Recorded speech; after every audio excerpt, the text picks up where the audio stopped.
Good evening. Good evening everyone. तो last video में हम लोग देख रहे थे कि इनलाइन और ब्लॉक क्या होते हैं, राइट। इमेज टैग हमने नहीं देखा था, हमने हेडिंग टैग देखे थे, राइट। सो आज हम लोग फर्दर मोर प्रोसेस करेंगे आगे जाके, right. Will move forward and let's start this slide show, right. तो this is the part 2 of HTML and CSS web development course of this is the part 2 and basic. मैंने कुछ concepts पिछले बार छोड़ दिए थे जो मैं अभी एक्सप्लेन करूंगा। नंबर वन, हमने ये सुन रहे हैं कि हम लोग HTML CSS कर रहे हैं, HTML CSS कर रहे हैं, बट एक होता है कि what is the full form of HTML, right. That comes to hyper text markup language, right. Coming to the next part, CSS का फुल फॉर्म क्या होता है? It's cascading style sheet, right. तो ये दो तीनों फुल फॉर्म याद रखिएगा। इसका नाम ही सजेस्ट करता है, let me open with laser pointer. It's name only suggest that HTML style को हाइपर टेक्स्ट मार्कअप लैंग्वेज। तो हम लोग देख के ये बोल सकते हैं कि it is a markup language, right. CSS का इस कैस्केडिंग स्टाइल सीट मतलब it is a type of style seat, right. तो हम लोग बेसिकली इसको और डीपली कैसे समझ सकते हैं, राइट। चलो इसको डीपली समझने की कोशिश करते हैं कि हम क्या बोलना चाहते हैं, right. Let's use yellow colour. तो देखो, हर एक चीज का ना एक आउटर आउटर होता है, ठीक है। एक आउटर प्रेजेंटेशन होता है, बोल सकते हो। आउटर प्रेजेंटेशन होता है कि वो किस टाइप से दिख रहा है। और एक होता है उसका इंटीरियर, मतलब उसके अंदर जो इंजन्स लगे रहते हैं, ठीक है।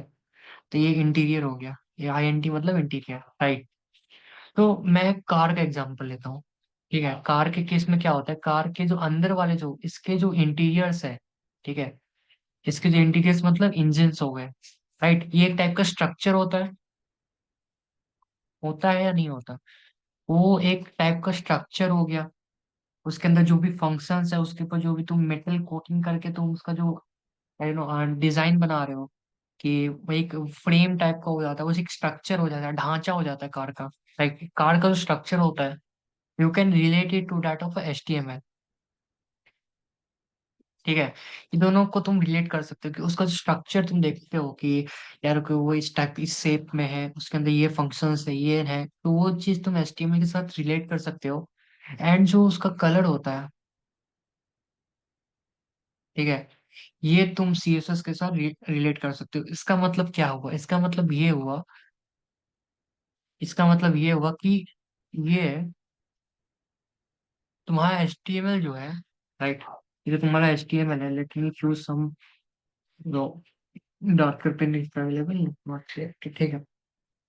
ये जो तुम्हारा HTML है, ये बेसिकली स्ट्रक्चर से रिलेट करता है। It is basically forms the structure of your website. तो इसमें भी रियल लाइफ की तरह ही ये स्ट्रक्चर पे बेस्ड होता है, स्ट्रक्चर ऑफ द वेबसाइट, ठीक है। वेब स्ट्रक्चर ऑफ, ठीक है, वेब, राइट। एंड अगर मैं इसकी तरफ आता हूँ, CSS की तरफ आता हूँ, ठीक है, तो ये क्या होता है? ये कलर होता है। किस तरह से तुम्हारा स्ट्रक्चर कलर्ड होगा, ठीक है, या फिर उसमें कुछ एक्स्ट्रा फंक्शंस तुम ऐड करोगे ऊपर से ऊपर, जैसे मॉडिफिकेशन होता है ना, तुमने बाइक को मॉडिफाई करा दिया, वही काम, या कलर या मॉडिफिकेशन मैं बोल सकते हैं, ये दोनों चीज आता है CSS के अंदर। मॉडिफिकेशन में हम लोग क्या करते हैं? हम लोग उसके इंटरनल में कुछ चेंजेस नहीं करते, हम लोग उसका एक्सटर्नल में चेंजेस करते हैं। तुम ऐसा बाइक नहीं बना सकते जो कि हवा से चलता है, right. You have to maintain that interiors. तुम्हें उसका स्ट्रक्चर मेंटेन करना पड़ेगा, उसके ऊपर तुम चीजें ऐड ऑन कर सकती हो। जैसे एक लैपटॉप होता है, मेरे पास जो लैपटॉप है, राइट, मैं उसमें स्पीकर लगा दिया, तो वो मेरा एक मॉडिफिकेशन हुआ। या फिर मैं उसका अगर उसके ऊपर स्टिकर्स लगा दिया, तो वो कलर मॉडिफिकेशन हुआ। तो बेसिकली HTML हम लोग स्ट्रक्चर और स्ट्रक्चरिंग ऑफ वेब के लिए यूज करते हैं। CSS हम लोग जो स्टाइल सीट होता है, वो हम लोग कलर या मॉडिफिकेशन के लिए यूज करते हैं। तो ये there's a basic difference comes here when it comes to HTML and CSS. Let me start with white also. तो ये है हम लोग का HTML वर्सेस CSS, कहाँ पे कौन क्या यूज होता है, राइट। थोड़ा सा बेसिक्स इंपॉर्टेंट है, राइट। HTML CSS का क्या कॉन्सेप्ट है, क्या नहीं है। I hope it's clear. I'm erasing out all the inks on this side and moving to the laser pointer, right? So हमें ये पता चले कि यूजर्स क्या होगा, कंसेप्ट बिहाइंड क्या होगा, कि एचटीएमएल क्या होता है, सीएसएस क्या होता है, थीम्स कैसे वर्कआउट करते हैं। अगर हम लोग नेक्स्ट टॉपिक पे चले, जो आज हम लोग कवर कर रहे होंगे, वो है shortcut to basic structure in HTML. Right, इसका क्या शॉर्ट, हमने देखा था कि वो जो स्ट्रक्चर होता है वो बहुत बड़ा स्ट्रक्चर होता है, राइट। अगर यहाँ पर टेक्स्ट ऐड करने होता तो मैं बता सकता था, कोई ना, मैं यहाँ पे भी बता सकता हूँ। स्टार्ट किससे होता है, HTML से स्टार्ट होता है, ठीक है। यहाँ पे हेड टैग होता है, HE कर रहा हूँ शॉर्ट फॉर्म में लिख रहा हूँ, बट क्योंकि शॉर्ट फॉर्म में बस बताना चाहता हूँ स्ट्रक्चर कैसे होता है। टाइटल टैग होता था, टाइटल टैग क्लोज होता था, ठीक है। यहाँ पे हेड टैग जो है, तुम एच ई लिखोगे तो नहीं आएगा, मैं बस तुम्हें समझा रहा हूँ इसमें। हेड टैग क्लोज होता था, यहाँ पे बॉडी टैग स्टार्ट होता था, बॉडी कंटिन्यू होता था, फिर बॉडी टैग क्लोज होता था, और फिर फाइनली HTML क्लोज हो जाता था, ठीक है। फिर ये फाइनली HTML क्लोज हो जाती है। ये एक पूरा एक स्ट्रक्चर था। ये स्ट्रक्चर लिखने में अराउंड, तुम स्टार्टर हो तो 5 से 10 मिनट तो लग ही जाते हैं, 5 से 10 मिनट। बट मैं यही चीज सजेस्ट करूंगा, ये तुम ये स्ट्रक्चर या लिखो तब तुम्हें स्ट्रक्चर याद रहेंगे। एक और चीज तुम कर सकते हो, वो है शॉर्टकट्स यूज कर सकते हो। किस टाइप का शॉर्टकट्स तुम यूज कर सकते हो? सॉरी सॉरी सॉरी, ये नहीं था, राइट। तुम यूज कर सकते हो एक्सक्लेमेशन मार्क के एंटर। ये क्या करेगा, ये VS कोड में हमें पूरा एक स्ट्रक्चर बना के दे देगा, बेसिक स्ट्रक्चर, राइट। तो एक शॉर्टकट है बेसिक स्ट्रक्चर का HTML में, ये कर सकते हो, नंबर 1। नंबर 2 जो तुम कर सकते हो वो है HTML लिख के,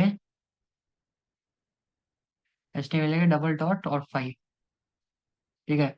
ये भी एक शॉर्टकट है किसके लिए, बेसिक स्ट्रक्चर ऑफ HTML के लिए। चलो अब यहाँ पे एक बार देख लेते हैं कि ऐसा चीज होता भी है या फिर मैं ऐसे ही बोले जा रहा हूँ, right. Do an escape here, right, and show. हाँ, चलो कल का थोड़ा सा रिवीजन कर लेते हैं, ठीक है। HTML से सबसे गए, हमें ये फाइल खोलना है, तो हम कैसे खोलेंगे, पहले तो बड़ा कर लेते हैं, कैसे खोलेंगे इसको। हम लोग लिखे CMD, एंटर किया, हमारे पास कमांड प्रॉम्प्ट आ गया, और इसमें लिखना है कोड लेके स्पेस, ठीक है। अब हमारा VS कोड खुल जाएगा। नीचे देखो VS कोड नहीं है, बट अभी मेरा VS कोड खुल जाएगा, राइट। और ये रहो, मैंने कोई मूवमेंट नहीं किया, ये खुल गया VS कोड, राइट। ये हमारा फर्स्ट जो हमने बनाया था वो भी है। चलो इसमें ना एक और हम फाइल ऐड करते हैं, वो है class2.html, class2.html। मैंने क्या बोला था, oh sorry sorry sorry, so I have to rename it, right, HTML enter, right. तो ये हो गया। अब मैं क्या बोला था, या तो तुम HTML इस टाइप से लिखो, ठीक है, HTML हेड, टाइटल, हेड के उसके बाद बॉडी, ठीक है। या तो तुम ये लिखो, या फिर इतना मेहनत नहीं करके तुम एक छोटा सा सेमीकोलन लगाओ और एंटर कर दो। ये क्या हुआ, ये तो डिफरेंट है। नहीं भाई, ये डिफरेंट नहीं है, सेम चीज है, ठीक है।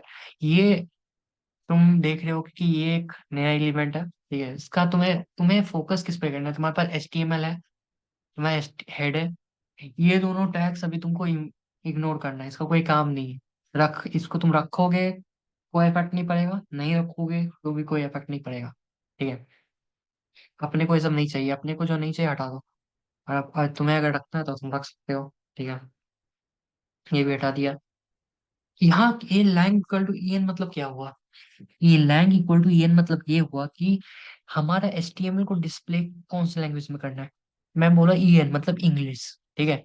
फिर एक आता है डायरेक्शन, DIR, ठीक है, direction LTR।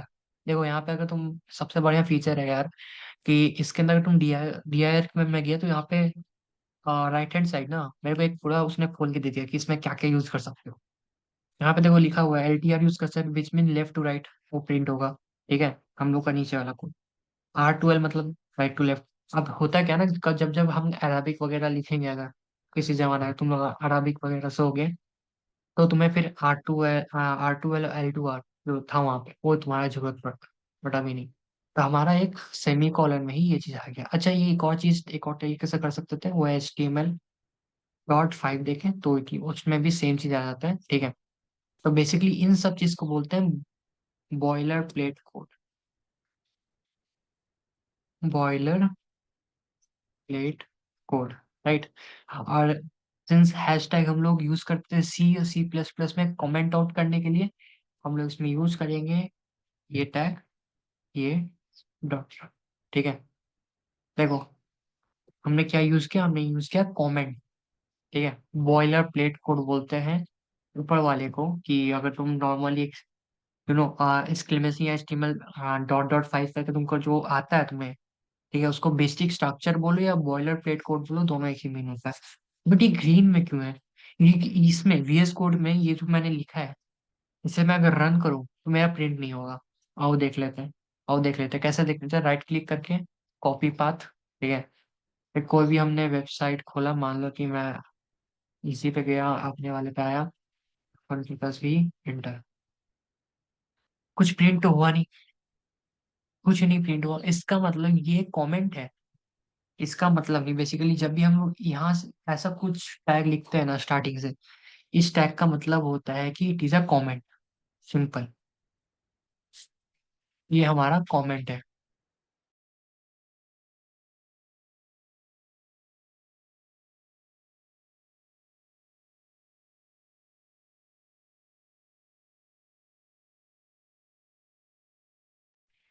So basically it's a boiler plate code and यहाँ पे कमेंट्स होते हैं, राइट। तो जब भी हम लोग ये टैग यूज करके करते हैं तो this is a comment part, right. तो इसमें इसके अंदर जो भी तुम लिखते हो वो चीज डिस्प्ले नहीं होता। तो बेसिकली कमेंट्स का ये होता है कि ये एक ऐसा जगह होता है, मान लो ये एक ऐसा स्पेस है जहाँ पे जो कोडर्स होते हैं वो अपने मन की बात लिख सकते हैं। इन अदर वर्ड्स, अगर मेरे को एक कोड एक्सप्लेन करना है तो मैं वहाँ पे नॉर्मली लिखने नहीं जाऊंगा, राइट। मैं वहाँ नॉर्मली लिखने नहीं जाऊंगा। मैं वहाँ पे इस कमेंट आउट की मदद से मैं एक खुद के लिए एक बना दूंगा स्पेस, कि भाई ये कोड इस टाइप से काम करता है। और this is all about comments, right. चलो नेक्स्ट मूव ऑन करते हैं, क्या टॉपिक था हम लोग का।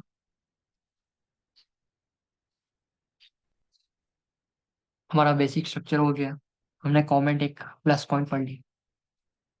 अब मैं थोड़ा सा यूँ चेंजेस करूंगा। किस टाइप का चेंजेस? मैं आपको फाइल ट्रांसमिशन बताऊंगा, राइट, यूजिंग सम, क्या बोल सकते हैं उसको, सिंबल्स, राइट।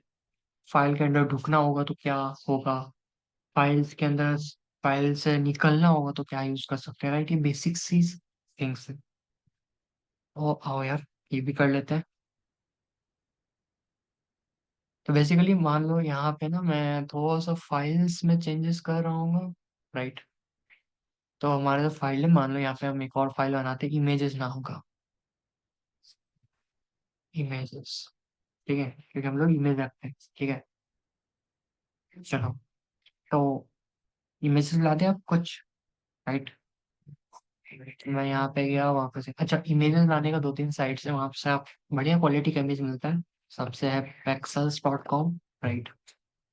यहाँ पे आपका one of the best places होता है जहाँ पे आप इमेजेस, हाई क्वालिटी इमेजेस लाओ, ठीक है। दूसरा है आई स्टॉक। आई स्टॉक से नहीं होगा, डाउनलोड करने में प्रॉब्लम हो जाता है। दूसरा है freepik.com, मैं सब ये बहुत ज़्यादा यूज़ करता हूँ। और थर्ड है Unsplash। एक बार तुम फोटोशॉप यूज़ करते हो तो आई स्टॉक और इमेजेस बाजार भी यूज़ कर सकते हो, बट इट्स अपॉन यू। सबसे बढ़िया तो यहाँ पे मिलेगा Unsplash में। मान लो एक इमेज है ये वाला, मैंने इसको राइट क्लिक करके, देखो इमेज तुमको कहीं से मिल जाएगा, ठीक है, गूगल में भी सर्च करके मिल जाएगा, बट मैं बता रहा हूँ कि इमेज सेव कैसे करना होता है। मैं इमेज खोला, right click, save image as का ऑप्शन दिख रहा है, यहाँ पे मैं क्लिक करूंगा। अब यहाँ पे ना मेरे को डायरेक्टली यहाँ पे सेव मत कर देना अंधों की तरह, यहाँ पे अपना फोल्डर सेलेक्ट करना। क्यों? अगर तुम अपने HTML फोल्डर में सेव नहीं करते हो तो उसका सबसे ज्यादा चांस होता है कि वो इमेज आपका अपलोड ही ना हो। इन अदर वर्ड्स, तुम इमेज टैग यूज कर रहे हो, ठीक है, और तुम अपने HTML फोल्डर, अरे उसके अंदर 10 फोल्डर के अंदर हो, कोई टेंशन नहीं है, बट इमेज फोल्डर मतलब HTML फोल्डर के अंदर होना चाहिए। तो वो नहीं है, then it's a big problem, क्योंकि उसके बाद इमेजेस मिलना मुश्किल होता है। मतलब वहां पे तुम बाहर कहीं पे रख दियो इमेज, उसको तुमको इंपोर्ट करना बहुत ज्यादा मुश्किल हो जाता है, right. And we don't prefer also, ठीक है। एक तो भाई वो JPG हो जाओ, पिछला बार AVIF हुआ था, इस बार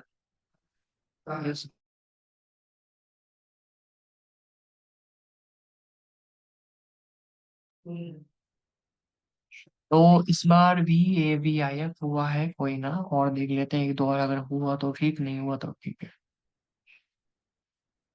हाँ, ये वाला भी मिला, इसको कॉपी इमेज नहीं, सेव इमेज करना है वैसे। ये भी है, AVIF के अलावा कोई ऑप्शन नहीं है क्या? चलो देख लेते हैं एक बार और दूसरे वेबसाइट से भी फोटो से। आ, कुछ ये वाले images, this looks good. Save images. It's also an AVIF file. I don't know what's happening. Let's open it.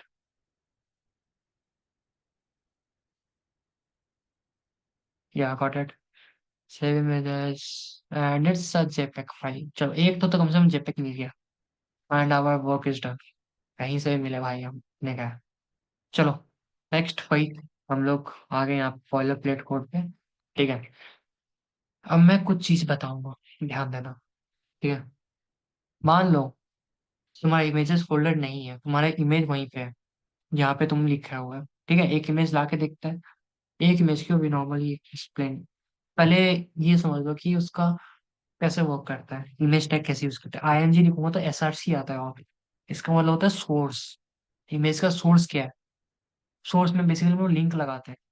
ठीक है, अगर मैं स्लैश करूंगा, स्लैश मतलब जिस फोल्डर पे अभी class2.html है, उस फोल्डर के आसपास और कौन से फाइल्स एंड फोल्डर्स है।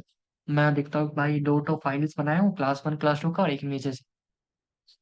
तो मैं क्या करूंगा, मैं बोलूंगा कि अगर इमेज होता तो नॉर्मली तुम लिख लेता। ठीक है, वो नॉर्मली आ जाता ऑप्शन, वहां पे क्लिक करके ये वाला जो स्लैश है मैं हटा दूंगा बाद में। हटाना होता है बेसिकली बाद में। मतलब अभी तो नहीं है मेरे पास, और तीन चार ऑप्शन है, मैं इमेजेस पे क्लिक किया। ठीक है, मैं कोई फोटो चूज कर लिया। ठीक है, अब मैं इसका ना ये वाला चीज हटा देता हूँ। ठीक है, अब मैं इसको ना थोड़ा प्रिंट करके देखता हूँ कि चीजें मतलब ये रन भी कर रहे हैं, या मैं ऐसे ही बोल रहा हूँ कि रन कर रहा है, रन करेगा। कंट्रोल C करके इसको अगर प्ले करें तो देखो, AVIF फोटो आ गया हम लोग को। ठीक है, अब हुआ क्या, और भी हम लोग एग्जांपल्स देख लेते हैं पहले। चार इमेजेस लिए थे हम लोग, चलो चारों चारों के चारों देख लेते हैं, एंटर करके। ठीक है, अच्छा, ये आपने हटाया ये सारे लिंक्स को, क्योंकि लिंक सेम इमेज के। तो अब हम फिर से क्या करेंगे, अगर हमें फाइल फोल्डर के अंदर जाना है, मान लो कि तुम्हारा वहां पे इमेज रहता बाहर, तो तुम आराम से नाम लिख देता डॉट, उसका एक्सटेंशन करके तो आ जाता। सिंस हम लोग का फोल्डर के अंदर है, तुम लोग स्लैश लगाते हैं, उसके बाद फोल्डर का नाम लिखते हैं, फिर एक और स्लैश आता है, फिर हम लोग अपना फोटो चूज करते हैं। राइट, अगर मेरे को फोल्डर के बाहर जाना है, मैं बोलूंगा इस HTML.CSS के बाहर जाना है, डॉट डॉट स्लैश करूंगा। देखो ये मेरा बाहर चला गया, बाहर जो जो इमेजेस है वो मेरे पास आ गए। ठीक है, मेरे पास मोनी रिज्यूम है, और बहुत सारे लैंग्वेज आइडेंटिफिकेशन, बहुत सारे हैं। मैं बोलूंगा इससे भी बाहर जाना है, डॉट डॉट स्लैश, इससे भी बाहर चला गया मैं, मतलब डेस्कटॉप से भी बाहर चला गया। पर्सनल वगैरह रहता है, याद है डॉक्यूमेंट्स रहते हैं, मतलब उससे भी बाहर जाना होगा तो डॉट डॉट स्लैश, पूरा ही अपने एरिया पे आ गए। राइट, डॉट डॉट स्लैश मतलब एक फोल्डर बाहर, तीन फोल्डर बाहर जाना है तो dot dot slash dot dot slash dot dot slash. और तीन फोल्डर अंदर आना है, स्लैश, फोल्डर का नाम, फिर से स्लैश, फिर फोल्डर का नाम, फिर से स्लैश, फिर फोल्डर का नाम। इसको बोलते हैं फाइल, और फाइल्स और फोल्डर्स के बीच ट्रांसमिशन कैसे करते हैं हम लोग। राइट, तो अभी ये चीज हटा देते हैं। ठीक है, अभी ऑल्ट क्या है? ऑल्ट का सिंपल मतलब है कि मान लो अगर किसी कारणवश, तुम्हारा इमेज जो तुम सर्वर में डाले हो वो अपलोड नहीं होता है, तो उसके जगह पे हम क्या करें? हमें तो बताना होगा कि वहां पे एक पिक्चर है, तो हम यहाँ पे लिख देंगे दिस इज पिक। ठीक है, मैं भी यहाँ पे भी सेम चीज लूंगा, दिस इज अ पिक। यहाँ पे मैं कुछ छेड़खानी कर देता हूँ। ठीक है, अब देखो क्या होता है, मैं इसको अगर प्ले करूंगा ना तो ये तो ठीक है, लेकिन देखो एक नीचे देखो, दिस इज अ पिक आ गया यहाँ पे। इसका मतलब या तो लिंक गलत है, या कुछ प्रॉब्लम होगी, या लोडिंग के टाइम कभी भी होगा तो इस टाइप से दिस इज अ पिक करके डिस्प्ले कर देगा। समझ में आया? I think it's clear. I think it's pretty clear कि इमेज टैग के साथ हम लोग क्या क्या कर सकते हैं। ठीक है, वेरी गुड। तो I think I explain the image tag, तो एक बार आगे देख लेते हैं हमारे पास और क्या है आज के दिन के लिए, right. Then we have image tag and div tag, जो हम लोग नेक्स्ट क्लास में साइड से कर रहे होंगे। प्रैक्टिस दिस कंसेप्ट सबसे इम्पोर्टेंट है यार, कि मैं जो भी करा रहा हूँ उसे साइड बाय साइड प्रैक्टिस करो, राइट। इट्स वेरी इंपॉर्टेंट जब आप प्रैक्टिस कर रहे होते हो एक चीज, राइट। तो बेसिकली मैं इमेज टैग तक I hope I am clear, pretty clear, right. Coming to image tag and div tag, it's nothing, just मैं एक वे बोल रहा हूँ कि आप image tag, div tag, not only this image and div tag, you can also use span tag or paragraph tag to write content. मतलब in other words, हम लोग img tag यूज करके, ठीक है, img tag यूज करके हम लोग क्या करेंगे, हम लोग एक टेक्स्ट लिख सकते हैं, मतलब img tag प्लस टेक्स्ट करके, इमेज प्लस टेक्स्ट करके हम लोग कुछ चीज अभी वेबसाइट में फिलहाल बना सकते हैं, राइट। अब तुम ऊपर नाम लिखोगे अपना, ठीक है। तो वैसे ही करना क्या है मैं बता देता हूँ कि अगले हम लोग एक छोटा सा प्रैक्टिस एक्सरसाइज जो इम्पोर्टेंट होते हैं, उसमें क्या क्या पॉइंट्स रहेगा मैं पॉइंट्स बताता हूँ, because that's very important, right. Check boxes kind of thing. I hope it's looking good. तो सबसे पहला हो गया कि नेम लिखो, ठीक है। नेम, एज, बेसिक डिटेल्स, ठीक है। उसके बाद एक, बेसिकली ये सेकंड में आता है, ठीक है। उसके पहले तो अपना चेक लगाओ, उसके बाद नेम, एज, डिटेल्स, फलाना ढिमकाना, ठीक है। एक काइंड ऑफ बायोडाटा बन जाएगा, बायोडाटा टाइप ऑफ थिंग, ये अभी तुम करो with the help of the required knowledge you can make this kind of thing। And जब हम लोग इसका पार्ट 3 बना रहे होंगे तो यहीं से स्टार्ट करेंगे, we will I would do this, and हम फिर बात कर रहे होंगे कैसे हम चीज कर सकते हैं, right. There are far more ways to run a website. Copy path को छोड़ के, राइट क्लिक जो कॉपी पाथ करते हो उसको छोड़ के, there are many more ways to run a website, right, to run the code, but it's currently this. So I hope I am clear.